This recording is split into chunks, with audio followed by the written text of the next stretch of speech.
Ini adalah foto kegiatan real yang ada di PDNA Bojonegoro. Jadi betul tadi yang dikatakan oleh Mbak Diska bahwa informasi di PDNA Bojonegoro itu memiliki dua buana. Yang satunya adalah KSPPS, ini koperasi syariah, levelnya koperasi, yang kemudian yang kedua memiliki lembaga pendidikan, yaitu PAUD. Akan tetapi Mbak Diska, mohon maaf ya, nanti saya akan menyampaikan yang tentang KSPPS saja, karena yang di bidang PAUD itu ada yang bertanggung jawab sendiri, dan kebetulan amanah dari ketua kemarin menyampaikan yang KSPPS. Begitu Mbak Diska ya, Mbak Nurul. Jadi mohon maaf, jadi nanti saya akan menyampaikan tentang KSPPS, nanti mungkin bisa ditindaklanjuti oleh teman-teman yang ada di PCNA Kalasan. Jadi gambar ini adalah kegiatan real kita, Mbak. Ini kantor kita, kantor gedung ini, di sini ada tulisan KSPPS. Nah, ini sudah milik kita sendiri, jadi kita sudah tidak menjadi kontraktor lagi ya. Kita tidak kontrak ke sana kemari, alhamdulillah di tahun 2016 kita menempati gedung sendiri, milik sendiri. Kemudian di sini ada papan nama, Pimpinan Daerah Nasyaatul Aisyah. Kecil ya ini tulisannya, tapi insya Allah terlihat. Ini ada papan nama PDNA Bojonegoro. Ini suatu kebanggaan bagi kita, Mbak. Kita bisa memiliki gedung, kemudian kita taruh papan nama PDNA Bojonegoro, di mana gedung ini adalah pusat kegiatan teman-teman yang ada di Bojonegoro.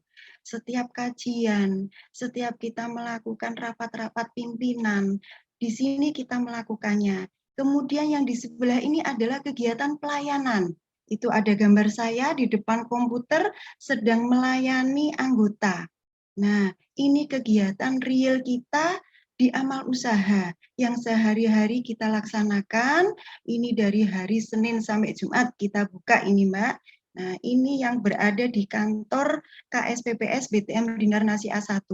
Dan mungkin perlu teman-teman ketahui bahwa di Bojonegoro itu KSPPS yang punya kantor ya, yang berkembang, yang operasional setiap hari itu ada 4.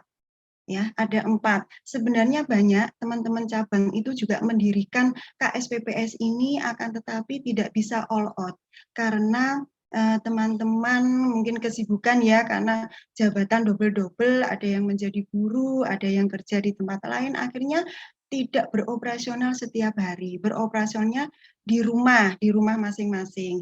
Kebetulan yang 4 KSPPS ini kita memiliki kantor sendiri-sendiri. Kemudian yang ini adalah, ini fotonya kecil ya, ini KSPPS BTM Dinar Nasi A2. Nah, jadi yang tadi yang pertama Nasi A1, ini Nasi A2, ini dikelola oleh PDNA, jadi di bawah Pimpinan Daerah Nasyaatul Aisyah Bojonegoro. Itu memiliki 2 KSPPS. Ini berada di kecamatan, kalau tadi berada di kota Bojonegoro, yang Nasi A2 ini ada di Kecamatan Sumberjo. Kemudian selanjutnya ini. Nah, ini KSPPS juga yang dikelola oleh ranting, Mbak, ini. Nah, ini pimpinan ranting Mojo Kampung itu memiliki KSPPS juga, BTM Dinar Setia ini namanya. Baru mungkin 3 bulan menempati gedung yang baru. Dan ini juga miliknya sendiri. Ini miliknya sendiri ini. Memiliki gedung sendiri, alhamdulillah. Kemudian yang keempat, ini juga KSPPS yang dinaungi oleh pimpinan cabang. Pimpinan cabang Kota Bojonegoro. Ini alhamdulillah juga memiliki kantor sendiri yang beroperasional setiap hari. Nah, ini kemudian, ini kegiatan teman-teman ketika RAT.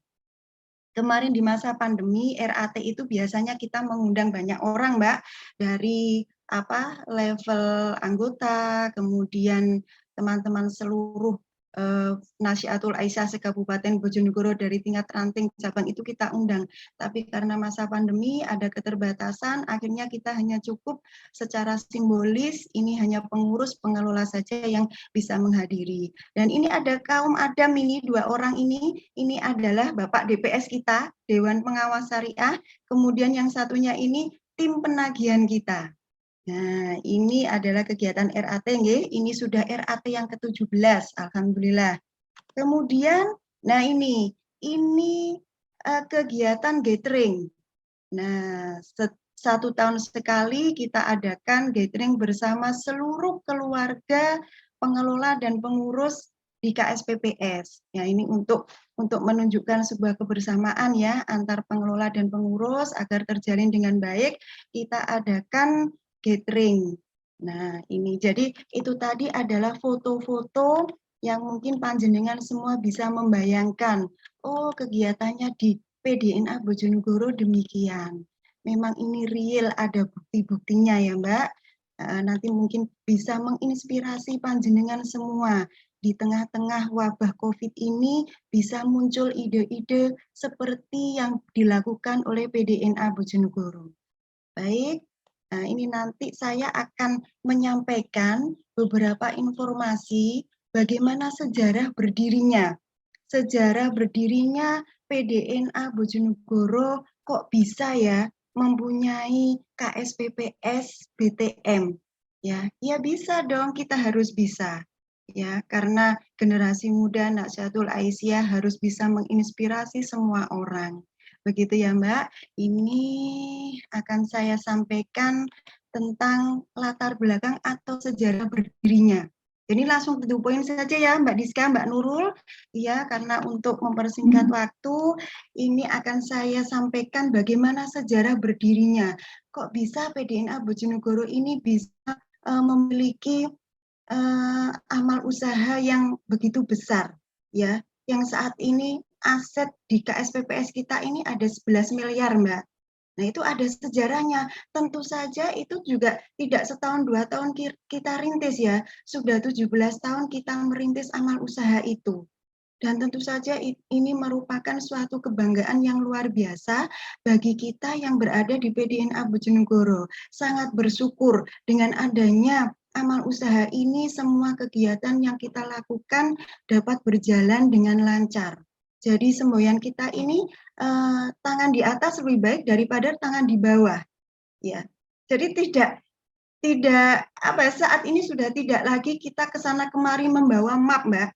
Door to door meminta sumbangan ketika akan kegiatan, bingung bagaimana sumber keuangannya, kita nggak punya, akhirnya membawa map ke sana kemari, door to door. Sekarang itu sudah tidak kita lakukan lagi, karena kita sudah mandiri, kita sudah bisa membuat dan perekonomian ya di PDNA Bojonegoro, salah satunya melalui amal usaha KSPPS ini. Nah, ini sejarahnya bahwa dulu di PWNA Jawa Timur itu ada pelatihan kewirausahaan. Seperti ini, pelatihan kewirausahaan yang diadakan oleh PWNA Jawa Timur, kemudian PDNA Bojonegoro ini sebagai peserta. Tindak lanjut dari pelatihan itu diharapkan bahwa setiap daerah itu mengadakan pelatihan kewirausahaan sendiri-sendiri. Akhirnya PDNA Bojonegoro ini mengadakan pelatihan kewirausahaan. Saat itu narasumber kita datangkan dari PWNA ya, yang datang 4 orang. Saya masih ingat waktu itu saya mengikuti pelatihan itu. Dari situ follow up-nya kita diberikan hibah. Hibah oleh PWNA Jawa Timur itu 6 juta waktu itu hibah. Nah, setelah kita diberikan hibah 6 juta, yang 4 juta untuk mendirikan amal usaha, yang 2 juta untuk kegiatan pelatihan. Nah, waktu itu uang 2 juta untuk pelatihan kita sudah bisa mengadakan di hotel, Mbak. Pokoknya gaya dulu itu pelatihan di hotel dengan uang 2 juta itu. Ya, yang 4 juta kita simpan untuk mendirikan semua amal usaha. Nah, kebetulan ketua PDNA saat itu jabatannya itu sebagai manajer KSPPS di lembaga yang lain, bukan di lembaga Nasyiatul Aisyah. beliau bekerja itu di lembaga yang lain sebagai manajer KSPPS. Nah, dari situ Ibu Ketua menularkan ilmu-ilmunya kepada kita semua. Dengan uang 4 juta ini alangkah baiknya jika kita mendirikan sebuah amal usaha yang bergelut di bidang keuangan, yaitu di KSPPS. Kalau dulu namanya koperasi syariah. Nah, setelah ada perubahan perundang-undangan diganti dengan nama KSPPS, Koperasi Syariah, Koperasi Simpan Pinjam Pembiayaan Syariah. Nah, tentu saja kita juga memiliki tujuan. Kenapa kita ingin mendirikan koperasi syariah kok tidak yang lain? Ya mungkin karena ketuanya itu ya, ketuanya yang ilmunya ditularkan oleh kita ini sangat menarik dan kita ini juga semangat berantusias. Akhirnya terbentuklah sebuah komitmen bersama dengan teman-teman. Nah, tujuannya agar kita ini dapat memperkenalkan dan memasyarakatkan sistem usaha simpan pinjam secara syariah. Nah, ini yang perlu kita garis bawahi, simpan pinjam secara syariah.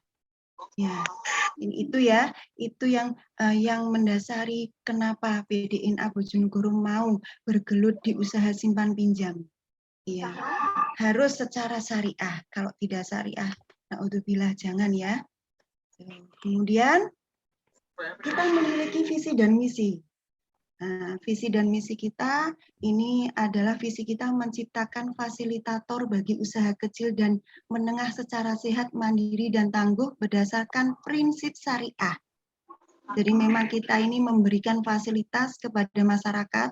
Jadi yang kita berikan fasilitas ini bukan saja anggota Nasihatul Aisyah, tetapi kita lebih ke umum, ke masyarakat umum.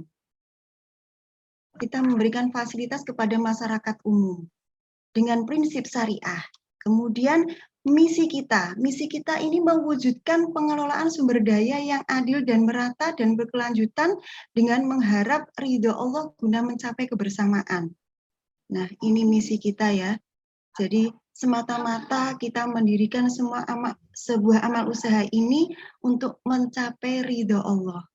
Insya Allah dengan ridho Allah ini kita patut bersyukur akhirnya PDNA Bojonegoro ini dengan lancar diberikan kemudahan dalam melaksanakan kegiatan-kegiatan. Oke. Kemudian, nah ini operasional. Operasional kita secara efektif itu pada Januari 2003. Berarti sudah berapa tahun ya kita berdiri ini. Kemarin kita RAT yang ke-17. Ya, jadi ini mungkin sudah 18 tahunan kita merintis, kita berdiri KSPPS ini. Tadi sudah saya sampaikan bahwa modal awal itu 6 juta, ya, yang 4 juta untuk modal kita mendirikan, yang 2 juta untuk kegiatan. Nah, ini kita saham dari pendiri itu 2 juta. Nah, pendiri ini siapa? Ya orang-orang Nasihatul Aisyah. Tidak boleh orang luar terus ikut menjadi pendiri, kok enak, ya nggak boleh. Ya pendiri ini adalah teman-teman Nasihatul Aisyah. Yang waktu itu saya sendiri itu ya gak ada duit Mbak, 100.000 aja bisa dicicil itu waktu dulu di 2003. Ya, jadi teman-teman sepunyanya uang, yang penting kita saham 100 ribuan. Akhirnya terkumpul 2 juta itu Mbak. Total 6 juta kita buka. Waktu itu saya yang memang pertama kali orang yang merintis. Apa istilahnya babat alas ya. Babat alas memang waktu itu dengan uang 6 juta saya diamanai oleh teman-teman untuk menjalankan KSPPS ini. Kemudian berjalan 1 tahun, alhamdulillah sudah mencapai 40 juta. Nah, ini juga berkat dukungan dari teman-teman pengurus yang luar biasa. Saat itu saya sendirian mengelola, dibantu oleh teman-teman pengurus, waktu itu ada 5 orang, sehingga 1 tahun aset kita yang 6 juta itu menjadi 40 juta. Ya, dengan SHU, setiap SHU yang pertama yang kita bagi 3,5 juta. Nah, waktu itu senang ya, udah senang kita dapat SHU 3,5 juta, itu kita bagi-bagi dengan teman-teman, kemudian sebagian kita masukkan ke kasnya PDNA, itu sudah senang. teman-teman itu. Alhamdulillah kita syukuri. Ya, waktu itu jumlah anggota kita baru 100 orang. 21 pendiri, 79 anggota biasa. Kemudian ada pengelolanya saya 1 orang dan dibantu pengurusnya 5 orang. Nah, semuanya itu bisa berjalan kalau di hati kita ini kita tanamkan rasa memiliki. Sekali lagi kita tanamkan rasa memiliki. Kalau kita mempunyai rasa memiliki ini, ya insya Allah kita bekerja itu ya ikhlas. Semuanya semata-mata demi perjuangan di organisasi. Seperti semboyan di Muhammadiyah. Hidup-hidupilah Muhammadiyah, tapi jangan mencari hidup di Muhammadiyah. Waktu itu saya digaji 80.000, Mbak. 80.000 waktu itu lulusan S1. Mungkin kalau saat ini lulusan S1 80.000 pada nggak mau ya. Tapi ini karena yaitu tadi kita kembali bahwa ikut memikirkan nasihatul aisyah ke depan, gitu ya. Makanya saya tanamkan dalam jiwa, dalam diri saya bahwa saya harus punya rasa memiliki. Saya harus bisa berjuang di nasihatul aisyah. Gitu. Bagaimana caranya agar amal usaha ini bisa berkembang? Karena usaha ini tidak ada batasnya. Tidak hanya setahun, 2 tahun. Gitu loh. Usaha ini harus nggak ada batas selamanya. Entah kapan batasnya, mungkin sampai kiamat gitu ya. Ini usaha ini harus tetap kita jalankan untuk menghidupi roda organisasi kita. Gitu. Kemudian, nah ini adalah perkembangan dan peluang. Saya break sebentar, saya minum ya Mbak. Oh, iya. Boleh, monggo Mbak Doris. Saya sudah minum duluan ini tadi. Ya, yes. Kemudian ini perkembangan dan peluangnya. Nah, ini lebih menakjubkan lagi nanti Mbak, ini perkembangan dari tahun 2003 sampai 2020. Ini alhamdulillah ya, mengalami peningkatan yang cukup signifikan di KSPPS kami. Banyak apa ya istilahnya anggota-anggota kami ini sudah mempercayakan sebagian dananya untuk disimpan di KSPPS kami. Ini sudah kita laksanakan RAT sebanyak 17 kali dan yang kita kelola ini juga legal, bukan ilegal. Alhamdulillah mendapatkan legalitas dari Dinas Koperasi itu di tahun 2004. 1 tahun kita berjalan mendirikan, kemudian kita sudah mendapatkan legalitas dari Dinas Koperasi. Di sini ada 2015 PAD, ini perubahan. Waktu itu kita merubah nama. Waktu itu nama kita Koperasi Syariah BTM Dinar Muslimah. Orang-orang dinas itu mengatakan dinar muslimat, miliknya muslimat NU toh Mbak. Mesti gitu. Akhirnya dari teman-teman itu udahlah kita rubah aja nama itu, kita hilangkan muslimahnya gitu ya. Kita ganti Nasiah. Nah, Nasiah itu biar menciri khaskan bahwa ini miliknya Nasihatul Aisyah. Juga mensiarkan gitu ya, karena Nasiah itu nyun sewu kalau di Bojonegoro itu kurang dikenal masyarakat waktu itu. Selalu fatayat muslimat gitu ya. Nah, ini akhirnya kita siarkan nama kita. Ini salah satu dakwah kita juga gitu, untuk mensiarkan nama Nasiah ke kalangan masyarakat di Bojonegoro. Nah, alhamdulillah ini sudah mendapatkan legalitas sejak tahun 2004 ya. Kemudian perkembangan. Nah, ini perkembangan per Desember kemarin, Mbak. Yang tadi saya bilang di awal kita 6 juta membuka amal usaha. Di Desember 2020 sudah 11 miliar. Alhamdulillah, ini patut kita syukuri. Ini semuanya semata-mata untuk mencari ridho Allah. Saya sampai merinding ini Mbak, ngomong seperti ini ya. Karena apa? Tidak mudah gitu untuk mencapai aset 11 miliar ini, tidak mudah. Banyak, tentu saja hambatan dan rintangan itu juga ada. Tapi semua itu bisa kita carikan solusi yang terbaik. Itu. Kemudian SHU ya, SHU per Desember kemarin itu kita mengeluarkan 155 juta. kita bagi ke 8 bagian, yang salah satunya itu untuk PDNA. PDNA Bojonegoro setiap tahun itu menerima SHU dari KSPPS ini. Yang di bawah naungan PDNA tadi ada 2 ya, Nasi A1 dan Nasi A2. Setiap tahun memberikan kas, mengisi kas dari SHU-nya. Tahun ini, kemarin ada 35 juta yang kita masukkan ke kas PDNA. Nah, mungkin aplaus ya untuk PDNA Bojonegoro. Nanti teman-teman yang ada di Kalasan mudah-mudahan terinspirasi gitu ya dengan SHU yang bisa kita terima 1 tahun kemarin 35 juta. Nah, kita lancar melakukan kegiatan, Mbak. Setiap kegiatan apa saja oke, gitu ya. PWNA mengadakan kegiatan di Surabaya, kita berangkat. Nah, nggak usah bingung-bingung cari transport, karena kas kita ada. Nah, itu. Kemudian jumlah anggota saat ini sudah banyak ini, alhamdulillah.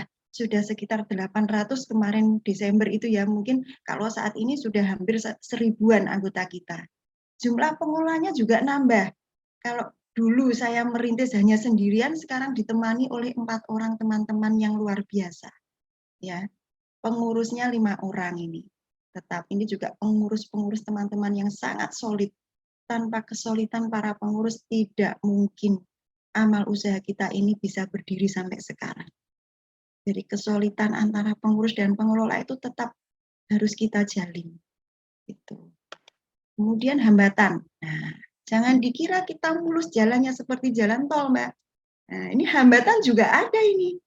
Hambatannya ada 1, 2, 3, 4 ini yang saya tulis di sini, saya ketik ya. Ini ada masih rendahnya kualitas sumber daya manusia dan kekurangsiapan pasar terhadap konsep muamalah syariah. Nah ini, SDM ini banyak yang tidak paham tentang prinsip syariah. Ya, disamakan dengan apa ya yang konvensional, kebanyakan seperti itu. Orang itu malas soalnya. Sepenting aku untuk duit, yang penting saya datang ke kantor, tanda tangan, saya menerima uang.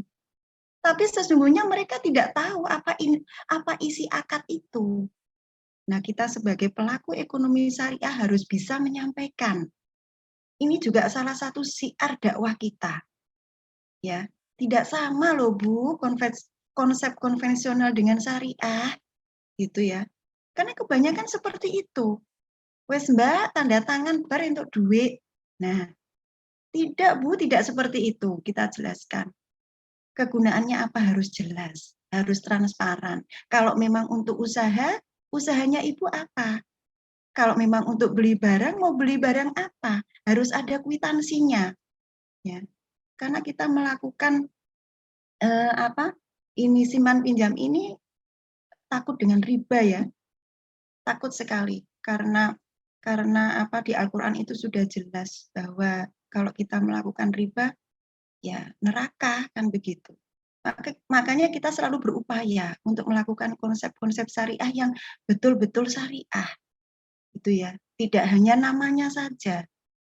Maka dari itu di kantor kami juga punya Dewan Pengawas Syariah yang kita sekolahkan.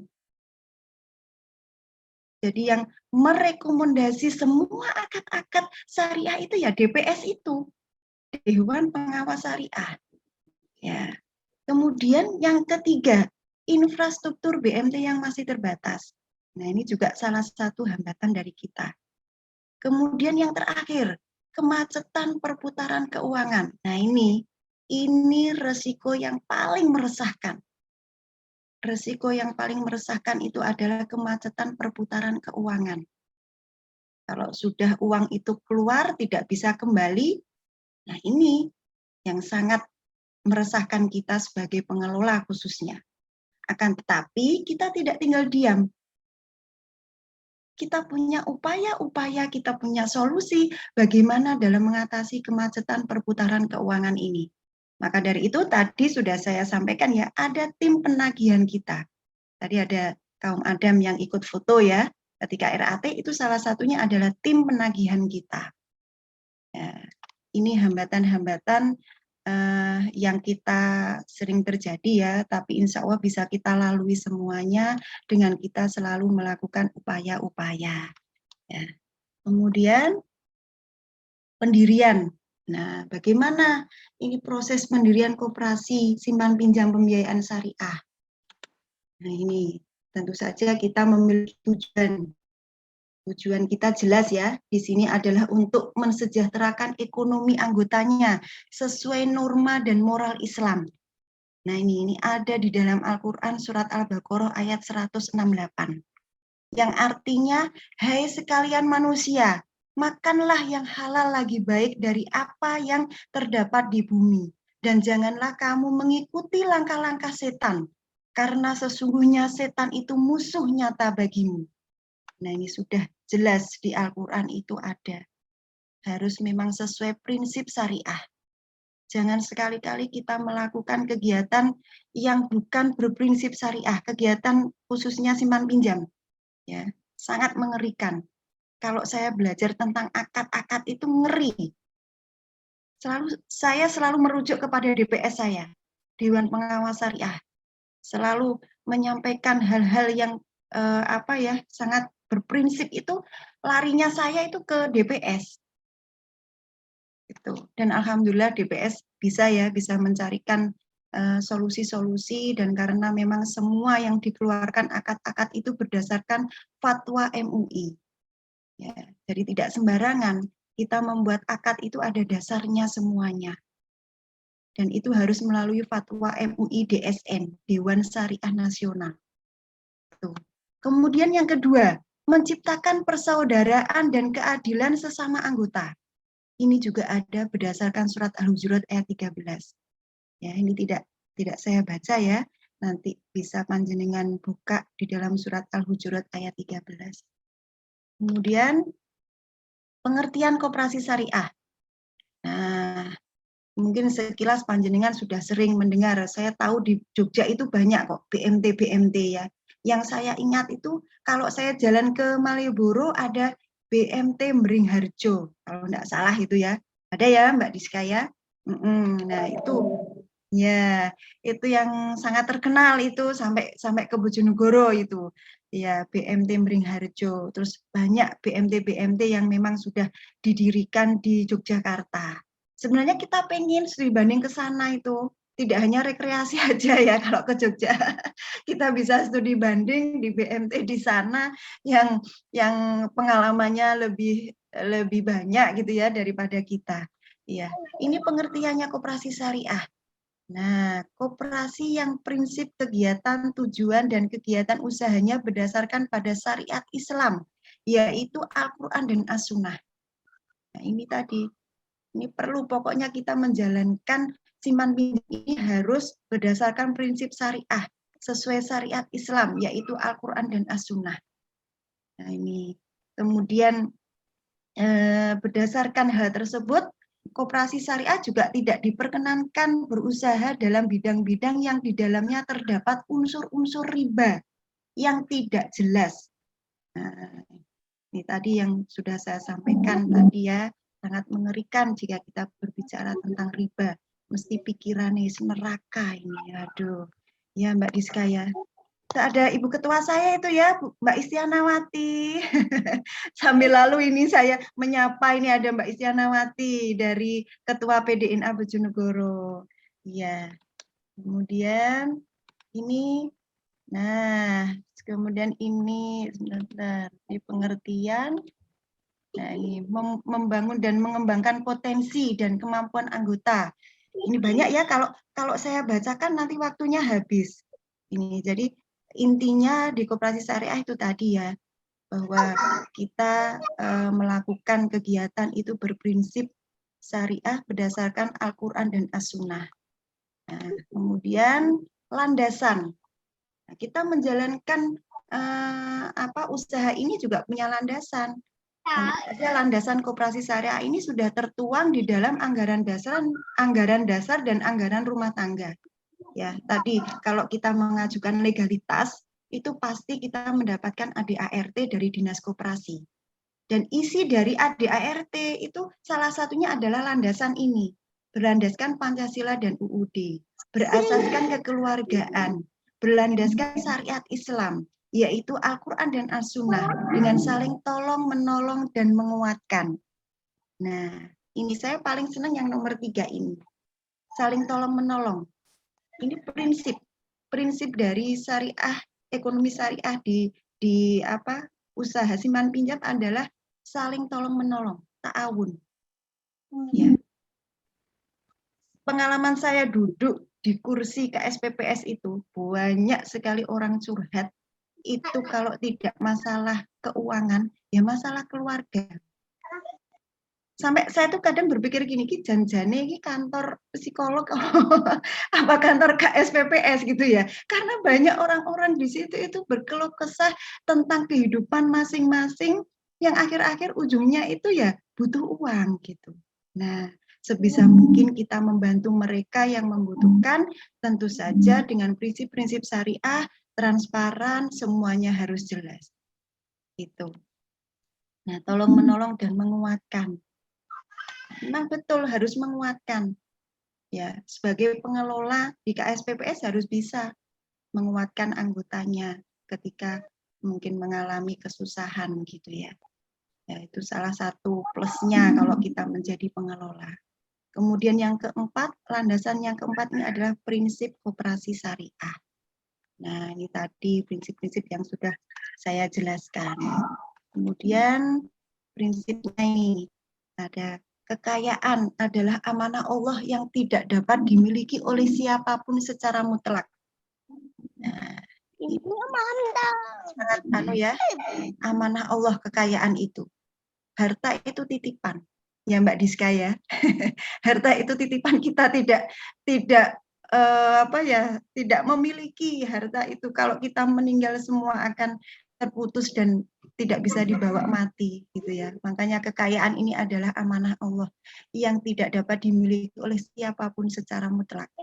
Kemudian yang kedua, manusia diberi kebebasan bermuamalah selama bersama dengan ketentuan syariah.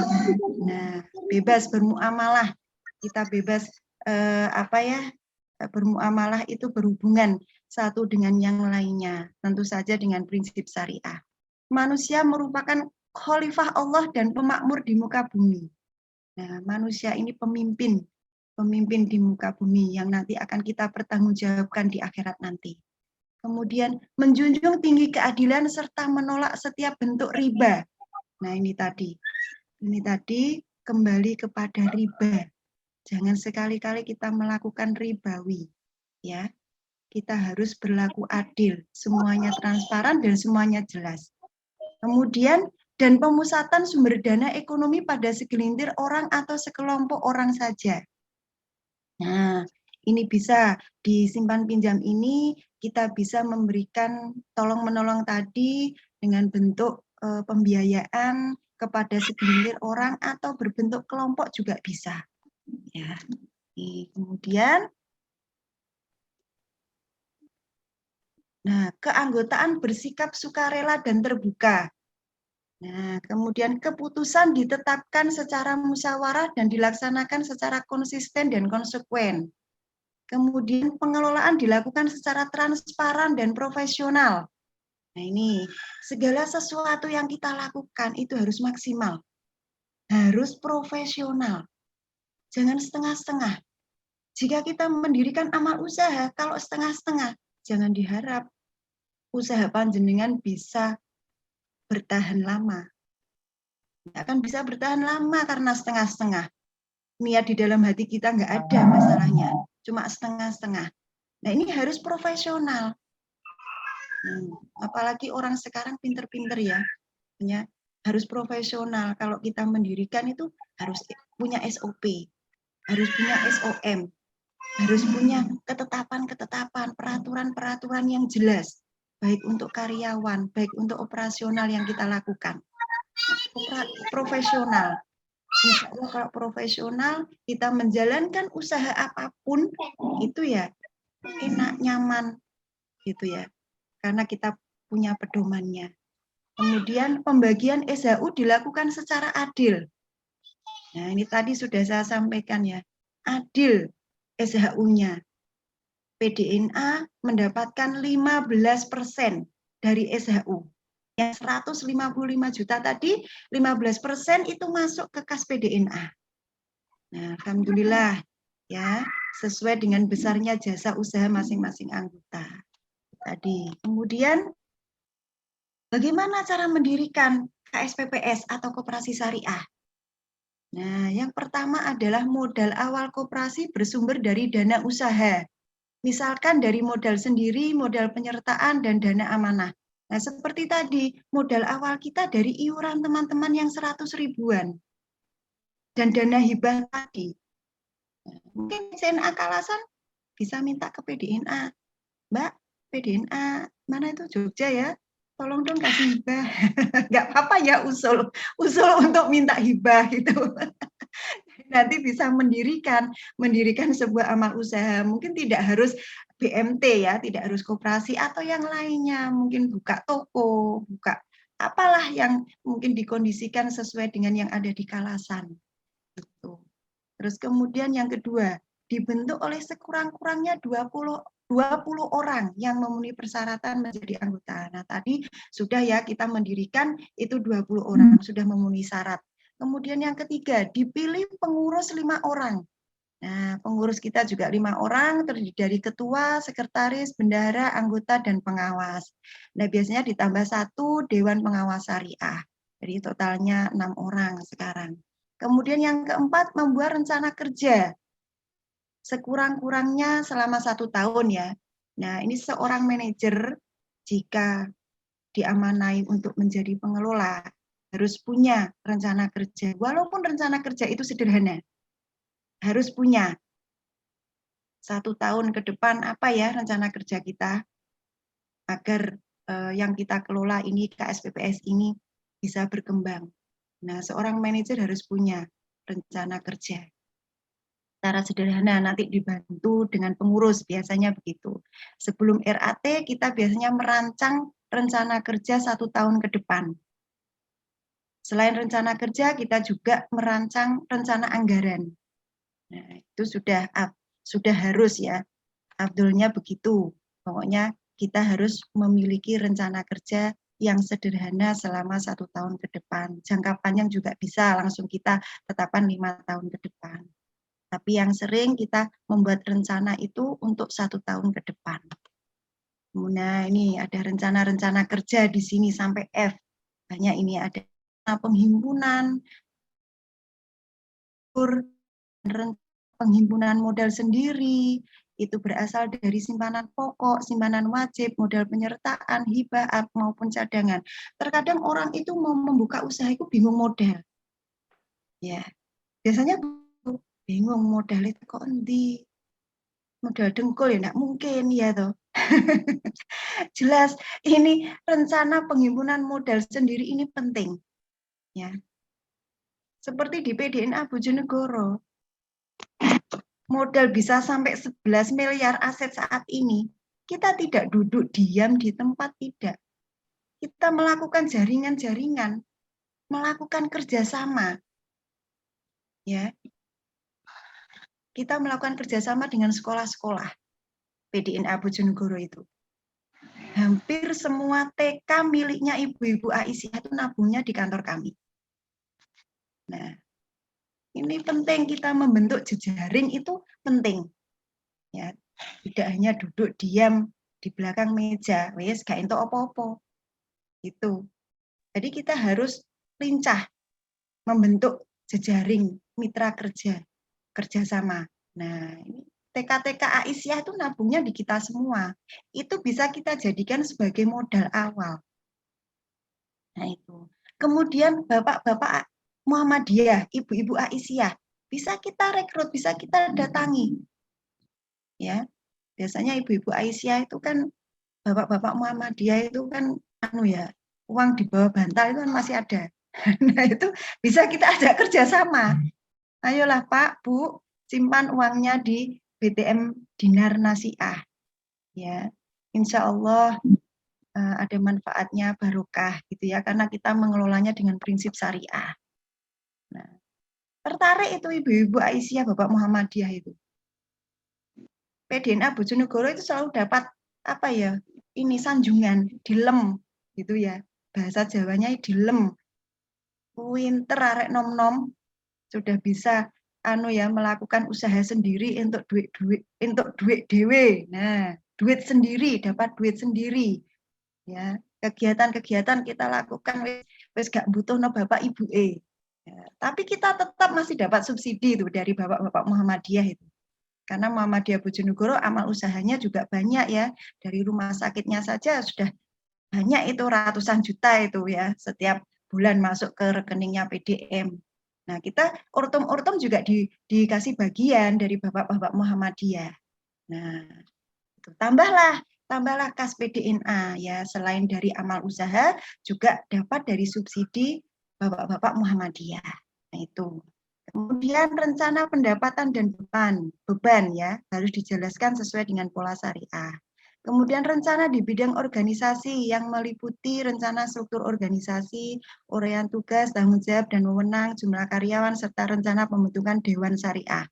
Nah, ini juga perlu ada kejelasan bagaimana struktur organisasi yang kita kelola di amal usaha. Jadi jelas siapa manajernya, siapa bagian akuntansinya, pembukuannya, ya. Terus kemudian siapa bagian administrasinya, bagian penagihannya, itu siapa itu harus jelas. Pengurus pun juga begitu. Siapa ketuanya, bendahara, sekretarisnya, semuanya harus jelas. Dan itu ada kontrak kerjanya.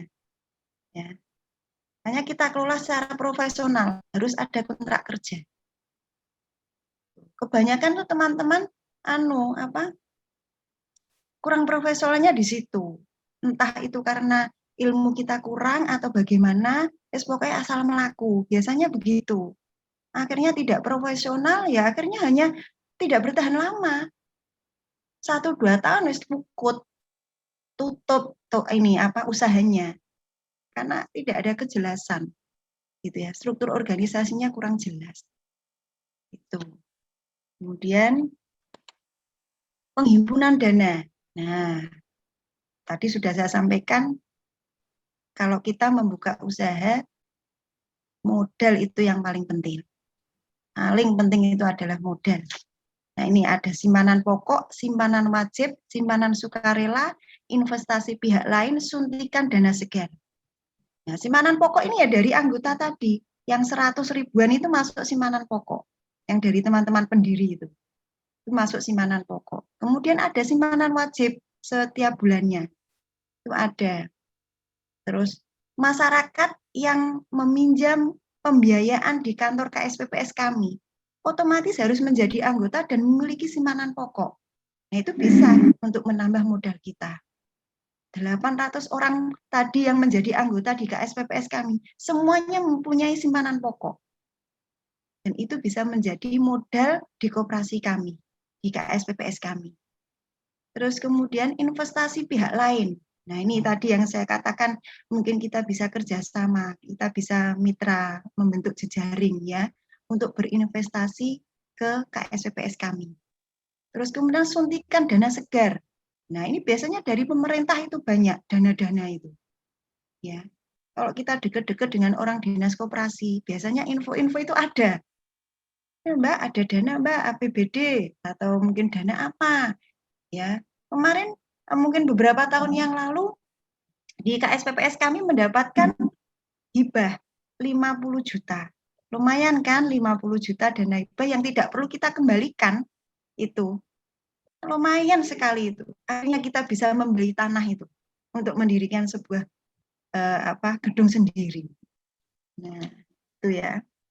Kemudian ini penyaluran dananya. Penyaluran dananya ini sesuai dengan sifat koperasi dan fungsinya, maka sumber dana yang diperoleh harus disalurkan kepada anggota maupun calon anggota. Nah, jadi sumber dana ini mungkin berapa persennya gitu ya, sedikit lah, mungkin 10% itu yang kita simpan di bank, yang bisa kita ajak mitra. Kalau di KSPPS kami ini mitranya dengan Bank Syariah Indonesia. Nah, biasanya 10%-nya itu kita simpan di situ. Jagani kalau ada penarikan besar ya, penarikan tadi yang orang-orang berinvestasi, nabung, itu kalau terjadi penarikan besar, jadi kita punya jagan, punya tandon itu di bank tadi yang 10%. Nah, ini untuk meminimalkan likuiditas ya, biasanya begitu. Terus dengan menggunakan bagi hasil dan juga dengan jual beli, bahkan ada juga yang bersifat jasa umum. Nah, ini tadi kaitannya ini dengan Dewan Pengawas Syariah ini. Ini akad-akadnya jelas. Kalau bagi hasil kita menggunakan akad yang musyarakah. Kemudian kalau dengan jual beli kita menggunakan akad murabahah. Kemudian kalau dengan jasa kita menggunakan akad al-ijaroh. Nah, itu semua jelas di akad-akad itu. Kalau kita berprinsip sesuai syariah. Itu. Kemudian usaha koperasi syariah. Usaha koperasi syariah meliputi semua usaha yang halal, baik dan bermanfaat. Menguntungkan dengan sistem bagi hasil tanpa riba, judi ataupun ketidakjelasan. Nah, ini tadi sudah di awal-awal sudah kami sampaikan juga ya, bahwa usaha koperasi syariah ini tentu saja yang halalan thayyiban. Ya, semata-mata kita mencari ridho Allah. Itu, insya Allah ya semua itu menjadi berkah. Itu. Kemudian usaha-usaha yang diselenggarakan koperasi syariah ini harus sesuai dengan fatwa MUI. Nah, Dewan Syariah Nasional Majelis Ulama Indonesia. Tuh, harus sesuai dengan itu. Kemudian distribusi bagi hasilnya. Distribusi bagi hasilnya, nah ini para anggota yang memiliki jenis simpanan sukarela, tadi yang orang-orang nabung, itu mendapatkan bagi hasil setiap akhir bulan. Nah, senang itu orang-orang karena di KSPPS kami ini tidak ada potongan admin. Jadi justru orang menyimpan uang di tempat kita, itu uangnya bertambah. Karena dengan kita berikan bagi hasil setiap bulan sekali, di akhir bulan. Hanya orang-orang pensiunan, ibu-ibu pensiunan itu menyimpan dananya itu di kantor kami. Ibu-ibu itu senang, ibu-ibu sepuh-sepuh itu kalau datang setiap awal bulan, Mbak mau ambil bagi hasil untuk belanja ke pasar. Nah, itu salah satu apa ya, kita tolong menolong tadi gitu ya, kita diberikan amanah untuk mengelola uang beliau-beliau itu. Ya. Itu. Kemudian para anggota yang memiliki simpanan pokok, simpanan wajib, pembagian diberikan setiap 1 tahun sekali. Nah, SHU ini yang menjadi anggota pendiri, baik tidak, itu ya dapat SHU setiap 1 tahun sekali ketika kita RAT. Jadi 15% untuk PDNA, yang lainnya ini untuk anggota. Nah, ya senang ini teman-teman PDNA yang menjadi pendiri ini ya, setiap tahun sekali diharap-harap. Makanya kalau ada undangan RAT, wah, rame-rame datang karena akan mendapatkan SHU. Dan ini salah satunya juga kita mensejahterakan teman-teman nasiah. Ya. Dari SHU ini teman-teman ya sebagian lah bisa kita sejahterakan gitu ya dengan mendapatkan SHU. Paling gak isot kayak tuku wedak ya, kayak tuku brambang bawang. Nah itu dari SHU itu lumayan soalnya 1 tahun itu SHU-nya. Gitu. Kemudian, nah ini kesimpulan yang terakhir. Kesimpulannya bahwa koperasi syariah dijalankan berpedoman pada hukum-hukum syariah, sehingga menjamin kemaslahatan dalam kegiatannya. Koperasi syariah harus dijalankan oleh orang yang mengerti ekonomi syariah. Nah ini, orang yang mengerti ekonomi syariah. Jadi, orang yang harus berilmu tentang ekonomi syariah. Nah, jadi tidak sembarangan itu ya. Jadi kalau sudah menjadi pengelola, harus mau mengikuti pelatihan-pelatihan. Basic ilmu saya itu adalah ilmu pemerintahan. Saya dulu tidak paham tentang ekonomi syariah, tetapi saya waktu dulu ikut, ya dilalai saya juga di Jogja 5 tahun kuliah di UMY, itu jurusan ilmu pemerintahan. Tidak ada bayangan sama sekali tentang ekonomi syariah, terjun ke ekonomi itu tidak ada bayangan. Ya karena memang rezekinya sudah di BMT-nya NA ya, ngelamar bolak-balik di pemerintahan ya nggak keterima. Jadi memang rezekinya sudah di BMT-nya NA untuk mengelola. Nah, dengan itu saya mengikuti pelatihan-pelatihan yang diadakan oleh Dinas Koperasi, yang diadakan oleh Forum Koperasi Syariah Jawa Timur, ya, berhari-hari di Surabaya, berhari-hari di Malang ya, untuk belajar untuk ekonomi syariah ini. Ya, dan dapat menyampaikan ilmu-ilmunya kepada masyarakat sebagai anggota koperasi. Nah, ini tadi untuk meminimalkan hambatan-hambatan tadi ya, SDM yang kurang paham tentang ekonomi syariah. Nah, ini jika kita memahami, pengelola ini paham tentang ekonomi, ya kita harus bisa menyampaikan ilmu-ilmu itu kepada masyarakat sebagai anggota koperasi tadi. Sehingga masyarakat itu mengerti keunggulan bertransaksi di koperasi syariah. Ketika koperasi dijalankan sesuai jati dirinya, ia akan tumbuh dan mencapai tujuannya. Nah, jadi sesuai jati diri koperasi, itu ya, sesuai jati dirinya, maka akan tumbuh dan seperti jika kita ingin kita perlu bumbu dan cara khusus untuk mendapatkan hasil yang sesuai selera, sesuai dengan apa yang kita inginkan. Begitupun koperasi. Nah, mungkin itu kesimpulannya, ayunda-ayunda sekalian yang berada di Kalasan Sleman, Yogyakarta, ya, yang bisa saya sampaikan tentang bagaimana pendirian amal usaha di PDNA Bojonegoro. Ya, jadi tadi ada 4 yang memang sudah beroperasional dan masing-masing itu asetnya sudah miliaran semua. Ya, ada yang 4 miliar, ada yang 3 miliar, yang baru berdiri berapa tahun kemarin itu baru 1 miliar. Nah, itu juga semuanya berkat kegigihan, giroh, semangat teman-teman yang ada di PDNA Bojonegoro. Kesulitan teman-teman yang ada di Bojonegoro. Ya, untuk mendirikan amal usaha, ikut memikirkan bagaimana nasiah ini bisa terus dapat hidup, bernafas dengan kegiatan-kegiatannya. Begitu. Karena kegiatan-kegiatan nasiah itu banyak ya, kompleks. Karena departemen kita juga banyak. Tidak hanya dakwah dan kader saja. Kita punya departemen ekonomi, punya departemen pendidikan, yang semuanya punya program kegiatan yang harus kita jalankan. Nah, kita harus bisa mensiarkan kepada masyarakat, ini loh nasiah. Dengan memiliki amal usaha itu salah satu siar dakwah kita. Nah, banyak masyarakat itu ketika datang ke kantor tanya, Nasihatul Aisyah itu apa Mbak? Banyak yang tanya seperti itu, mereka tidak paham. Nah, dengan amal usaha itu, ini ya, foto yang ini kan ada nih. Nah, ada Dinar Nasiah 1, PD Nasihatul Aisyah Bojonegoro. Banyak yang tanya itu. Saya jelaskan, saya sampaikan. Nah, pahamnya mereka, oh Muhammadiyah Mbak. Nggih, Muhammadiyah, tapi niki remaja putrinya Muhammadiyah. Muhammadiyah yang di remaja putri, gadah. Itu banyak yang tanya seperti itu. Taunya itu Muhammadiyah gitu aja, Muhammadiyah, Aisyah. Kalau NA ini jarang orang itu mendengar gitu loh. Maka dengan amal usaha ini insya Allah bisa tersiarkan Nasihatul Aisyah. Seperti lembaga PAUD kita. Alhamdulillah lembaga PAUD kita itu juga sudah memiliki gedung sendiri. Itu gedung wakaf teman-teman.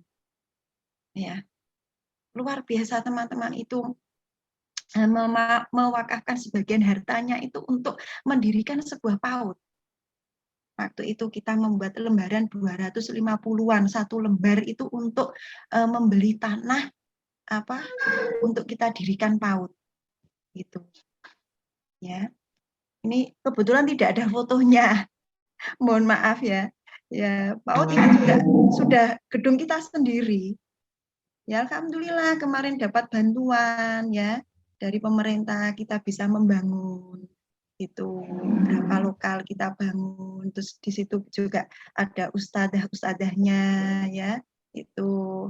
Jadi PAUD kita juga alhamdulillah berjalan, KSPPS ini juga berjalan karena memang ini profit oriented kalau KSPPS ini ya. Jadi kita memang keuntungan dari KSPPS ini bisa kita gunakan untuk kegiatan-kegiatan di organisasi kita. Itu tadi pesan saya jika kita mendirikan sebuah amal usaha, jangan setengah-setengah. Kita harus bisa all out dan profesional. Tanamkan dalam diri panjenengan semua rasa memiliki. Ya, tentu saja amanah dan jujur itu harus gitu ya. Nah, mungkin itu yang bisa saya sampaikan. Mudah-mudahan ini bisa menjadi motivasi teman-teman yang ada di Kalasan, Sleman, Yogyakarta bisa terinspirasi dengan apa tadi yang saya sampaikan. Ya, mungkin itu saja. Kurang lebihnya mohon maaf. Albiru manitako. Assalamualaikum warahmatullahi wabarakatuh. Waalaikumsalam. Subhanallah ya, saya sampai speechless. Matur nuwun sangat Mbak Doris. Iya. Ya Allah, saya ikut bangga begitu di sini bahwa teman-teman NA di Bojonegoro sana sudah sangat berkemajuan begitu ya. Mungkin tagline berkemajuan belum di-launching oleh Muhammadiyah, PDNA Bojonegoro sudah memulai itu duluan begitu. Dan di sini ada beberapa poin yang sudah saya catat, bahwa kalau kita mendengar pemaparan dari Mbak Doris tadi, banyak hal begitu ya yang sebenarnya bisa dilakukan di Nasiah begitu. Salah satunya itu untuk bidang ekonomi yang ternyata tidak semuanya itu mau memaksimalkan potensi ekonomi yang ada di persyarikatan begitu. Nah, ternyata di sini teman-teman PDNA Bojonegoro sudah membuktikan bahwa membentuk amal usaha, mendirikan amal usaha itu sangat bisa dilakukan mulai dari level ranting sampai daerah. Iya. Gitu ya. Iya. Nah, dan di sini juga saat ini setelah 17 tahun begitu kelihatan barokahnya gitu ya, dari yang dari modal yang 8 juta di awal, yang 6 juta hibah, yang 2 dari anggota NA, yang 2 juta dari anggota NA, itu sekarang bertambah besar begitu ya, menjadi 11 miliar. Itu saya sampai merinding gitu. Nah, itu bukan hanya sebuah angka, tapi pasti di balik angka itu ada proses berdarah-darah begitu yang sudah dilalui oleh teman-teman NA di Bojonegoro. Sebelumnya saya mau menyapa ada Mbak Istianawati, Ketua PDNA Bojonegoro. Salam kenal Mbak. Ada Bu Cebeng juga begitu yang jadi saya tuh awal itu menghubungi Bu Cebeng. Nah, inilah istilahnya kita di Muhammadiyah itu mau cari apa aja itu sebenarnya bisa begitu. Kita jejaring itu sudah punya, tinggal kita bisa memaksimalkan modal gitu. Jadi kalau saya dulu ceritanya itu dari Dek Nelly. Nah, Dek Nelly itu kebetulan kader saya IMM di Malang begitu. Dan setelah di Malang itu Dek Nelly ini kerja di Bojonegoro begitu. Nah, kemarin tuh sempat main ke rumah gitu kan. Saya sempat cerita-cerita lah gitu. Sebelumnya saya juga di NA Kota Malang. Nah, di NA Kota Malang itu juga punya buana, Mbak-mbak ya. Itu buananya itu tiketing untuk pesawat, untuk travel seperti itu. Tapi masih kecil begitu ya tiketingnya. Nah, di sini terus dapat info dari Dek Nelly bahwa di Bojonegoro Mbak, dulu kan aku kerja di sana itu bagus banget gitu. Nah, dikasihlah nomor WA Bu Cebeng, saya nggak mau kehilangan momen gitu kan. Langsung saya hubungi dan alhamdulillah sekarang kita bisa berbagi ilmu di sini. Baik, monggo kepada para audiens, terutama teman-teman NA Kalasan, saya berikan waktu untuk bisa berdiskusi, bertanya jawab, mumpung di sini ada teman-teman NA Bojonegoro, ada Mbak Doris yang sudah sangat berpengalaman begitu ya, sudah memiliki pengalaman dalam mengelola buana, terutama di bidang koperasi. Saya persilakan buat teman-teman NA Kalasan untuk bisa mengajukan pertanyaan. Silahkan. Mbak Sarah mungkin?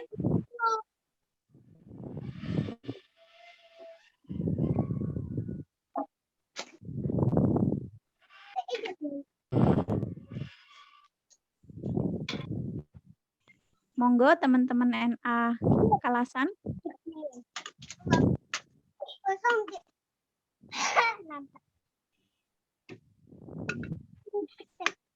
Oke, kalau saya berpikir tuh kadang seperti ini. Muhammadiyah itu kan lahirnya di Jogja, gitu ya. Di tanah kelahirannya Jogja. Kemudian di Jogja juga ada berkumpul pimpinan pusat Aisyah, pimpinan pusat Muhammadiyah dan semuanya begitu. Harusnya teman-teman yang ada di sini itu punya modal yang lebih besar begitu untuk bisa bergerak mendirikan amal usaha, karena kita berada di lokasi yang itu memang ya istilahnya ya tempat kelahirannya Muhammadiyah, tempat berkumpulnya pimpinan Muhammadiyah. Nah, ini tadi seperti yang dikatakan Mbak Doris tadi, kita punya modal jejaring di sini yang itu sangat potensial sekali untuk bisa dimanfaatkan dalam rangka pendirian badan usaha ini begitu. Nah, yang nan jauh di sana di Bojonegoro, kebetulan saya juga orang Jawa Timur aslinya, gitu ya. Iya. Jawa Timur mana, Mbak? Saya aslinya Jember, Mbak Doris. Orang Jember, ya. Iya, cuman saya lama di Malang. Iya. Gitu. Jadi saya sebelum pindah ke Jogja ini bergabung dengan PDNA Kota Malang, begitu. Cukup familiar dengan syarikatan di Jawa Timur. Saya ternyata ini Bolo Dewe ternyata. Iya. Saya tadi ketika melihat Mbak Doris, mendengarkan materinya itu saya jadi teringat Bu Nelly Asfinati gitu. Iya, betul. Iya, Bu Nelly dulu yang memberikan pelatihan kewirausahaan itu Bu Nelly dengan Mbak Endah. Iya, mungkin Bu Nelly jenengan pernah kenal Mbak Endah juga. Saya belum pernah bertemu Mbak Indah. Kalau Bu Nelly saya pernah, karena kan beliau memang juga concern di koperasi begitu ya, Bu Nelly. Iya. Nah, kebetulan adiknya Bu Nelly itu kader NA Kota Malang juga, satu angkatan dengan saya gitu. Mbak Ivana itu gitu. Nah, ini luar biasa saya kira. Monggo teman-teman PCNA Kalasan. Kalasan itu sebelah mana, Mbak? Kalasan? Kalasan itu timur, jadi Prambanan. Oh, Prambanan. Setelah Prambanan Kalasan, ya? Iya, jadi Prambanan itu masuk kecamatan Kalasan. Oh, iya. Enggak, Mbak. Iya benar. Prambanan itu masuk kecamatan Kalasan. Enggak, jadi Prambanan itu kecamatan sendiri, Kalasan kecamatan sendiri. Oh gitu. Prambanan itu bukannya ada di Klaten juga ya? Desa Prambanan. Ada Prambanan Klaten, Prambanan Sleman. Oh, tapi Kalasan bukan bagian dari Prambanan, tetangga. Oh, tetangga. Saya malah nggak update ini ya. Malum pendatang. Pendatang ya. Bu Mbak, ini mau nanya, boleh nggih? Iya, boleh. Silakan, langsung saja. Ini tadi kan sudah mendengarkan materinya yang keren banget nggih. Di Bojonegoro bisa membuat koperasi sampai sebegitunya nggih. Tadi kan Ibu menyampaikan, Bu Doris tadi menyampaikan bahwa awalnya itu bisa terwujud amal usaha seperti ini karena ada rasa memiliki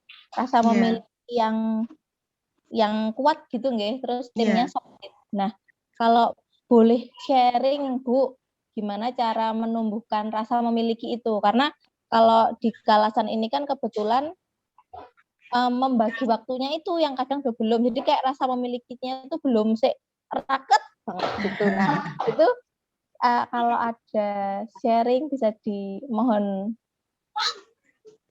Bu, pencerahannya gitu, biar gimana cara memiliki rasa saling yang kuat gitu. Mungkin itu dulu. Ya. Ini langsung dijawab ya. Ya, sebelumnya saya akan menyapa ini teman-teman yang ada di Bojonegoro, para manajer ini juga gabung ini sepertinya. Ada Mbak Halimatus Zahro, ada Mbak Insafitul Aminah, ini juga beliau-beliau ini manajer ini. Manajer yang tadi Mbak Ima ini, Halimatus Zahro ini di cabang, yang tadi sudah saya share fotonya ya. Ini miliknya cabang kota. Terus Mbak Insafitul ini manajer di ranting tadi, yang miliknya ranting. Nah, ini ada mungkin Mbak Ima atau Mbak Iin bisa bantu menjawab bagaimana menumbuhkan rasa memiliki ya. Karena tanpa rasa memiliki itu sepertinya asal-asalan gitu ya kalau kita bekerja di sebuah amal usaha, apalagi awal-awal gaji sidik soalnya.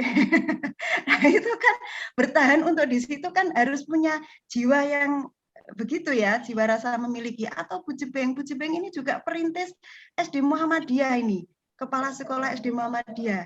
Nah, ini sepertinya yang di dalam Zoom ini adalah para manajer, para pemimpin ini yang di Bojonegoro ini. Ada Bu Jebeng, ada Mbak Ima, ada Mbak Iin. Semuanya merasakan merintis ya.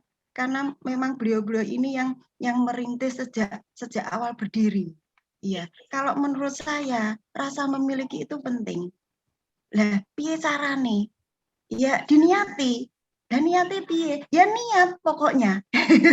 Karena itu digambarkan itu susah gitu loh. Karena itu apa ya, di dalam hati masalahnya ya. Kita tanamkan di dalam hati, menanamkan dalam hati itu kan sesuatu yang sulit kita gambarkan.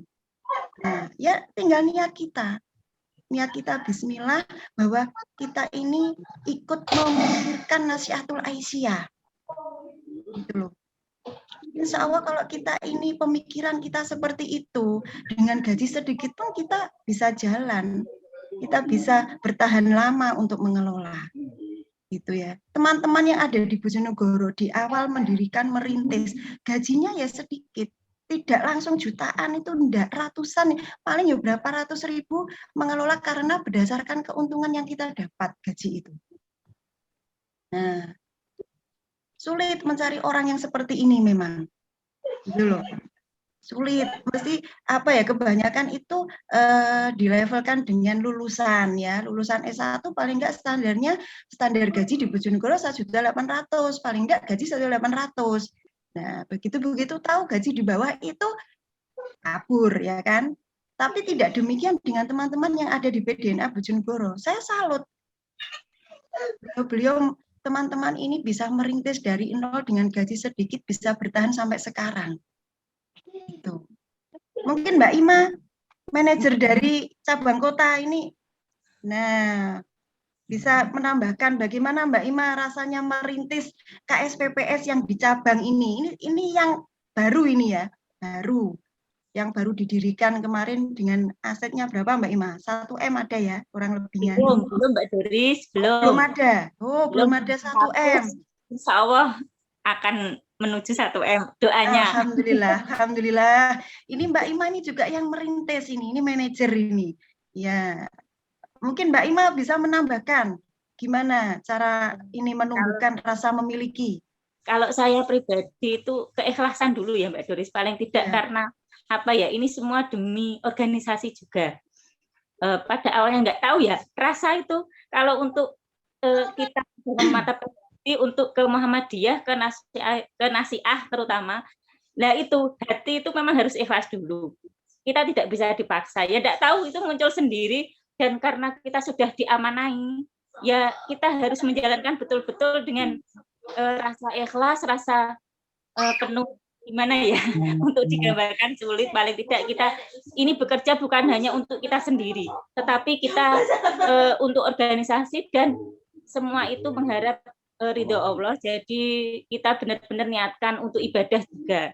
Jadi dengan rasa itu, dengan sendirinya, bahkan awal-awal itu gajinya 38.000 saya dulu itu. Tapi ya enggak tahu, kita justru malah kita itu awalnya memang enggak bisa ya profesional semuanya harus diuangkan, enggak bisa. Memang kita harus berkorban dulu juga, keikhlasan itu juga penting. Untuk pertama itu kan di rumah waktu dulu itu. Karena modal kita putar dengan Kalau saya dulu itu berapa ya? Nggak sampai 5 juta itu. Dari teman-teman 50.000 soalnya waktu itu. Jadi ya kita kantor pertama di rumah saya, mungkin listrik apa-apa itu kan memang dari saya sendiri. Awalnya itu mungkin dulu Mbak Doris nggak bisa begitu, Mbak Ima, harus sesuai personal, tapi ya gimana lagi, nggak apa-apa. Karena memang belum bisa, tapi akhirnya dengan kegigihan itu, dengan rasa kerja rasa keikhlasan dan rasa karena ini untuk organisasi, untuk ibadah, ya alhamdulillah dengan 5 tahun kita sudah bisa sewa kantor sendiri, sudah bisa menggaji dengan alhamdulillah untuk tahun ini sudah bisa UMR, sudah mencapai 1.800.000. Jadi ya gimana ya rasanya, nggak bisa diungkapkan dengan kata-kata. Ya itu keikhlasan itu kalau saya. Jadi memang harus benar-benar diniatkan ini untuk ibadah. Jadi insya Allah hasilnya juga akan Iya, hasilnya penuh berkah Mbak Ima ya. Ya dengan rasa ikhlas tadi. Nah, itu mungkin salah satunya Mbak Sarah. Jadi selain punya rasa memiliki juga ikhlas gitu ya. Ikhlas saja kadang itu juga tidak punya rasa. Ini kalau saya ya, cuma ikhlas tok itu ya sulit gitu loh. Kalau kita bisa tumbuhkan aku melok duweni organisasi ki soalnya yang nggonku. Milik saya, bagaimana caranya kita harus bisa memperjuangkan. Nah itu kalau menurut saya rasa ikhlas itu juga iya, rasa memiliki itu juga iya. Jadi memang harus komplek ya. Yang ada di dalam hati kita itu ya semata-mata untuk organisasi, bukan untuk yang lain. Nah, mungkin Mbak Iin ini nggak kelihatan wajahnya ini, tapi ikut ini mungkin Mbak Iin ini juga salah satu yang bisa, yang merintis di ranting kalau Mbak Iin ini. Ya, asetnya juga sudah banyak 4 miliaran. Kalau Bu Jubeng ini merintis di SD Muhammadiyah, miliknya Muhammadiyah. Nah, Bu Jubeng bagaimana Bu? Ayo sharing Bu di sini. Ini juga berat ini bebannya Bu Jubeng ini SD Muhammadiyah sampai saat ini sudah berkembang luar biasa. Ya, alhamdulillah sejak 2005 kita merintis sekolah ini. Jadi sampai sekarang alhamdulillah dari siswa 18 menjadi 628. Luar biasa. Yang mencintai itu tadi. Ya, dari gaji 300.000 sampai sekarang alhamdulillah 3 juta. Alhamdulillah. Ya, bisa mensejahterakan ini. Nah, mungkin itu Mbak Sarah. Ada tambahan lagi Bu Jubeng? Itu tadi sama seperti yang dikatakan Mbak Doris, ya harus mencintai. Seperti ini,